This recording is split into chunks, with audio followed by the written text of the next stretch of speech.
Hello সবাইকে, good afternoon. এখন বাজে বিকাল প্রায় 4:30 মতো। আর এখন একটু রেডি হয়ে গেছি, রেডি হয়ে যাচ্ছি একটা জায়গায়। তো যেখানে যাচ্ছি গিয়ে দেখাবো, তবে বলবো, ঠিক আছে? তো চলুন এখন যাই। আচ্ছা, দেখে কি বুঝতে পারছেন আমি এটা কোথায় এসেছি?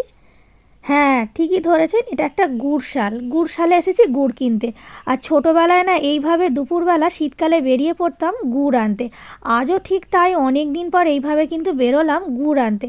আর শীতকাল মানেই কিন্তু পিঠে পুলির দিন, আর পিঠে পুলির সাথে একটু খেজুর গুড় হবে না তা কি হয়? একদমই মেনে নেওয়া যায় না।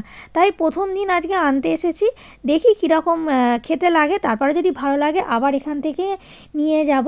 আর এখানে না আমি কথা বলেছিলাম, কিন্তু ভয়েসটা আবার দিচ্ছি, কারণ এখানে গান চলছিল, যদি কপিরাইট এসে যায় সেই জন্য আমি কিন্তু আবার ভয়েস দিয়ে দিলাম। তো গুড়টাকে তো দেখে মনে হলো খুবই ভালো। তো এই ভিডিওটি এই পর্যন্তই। ভালো লাগলে একটু লাইক করে দেবেন। টাটা।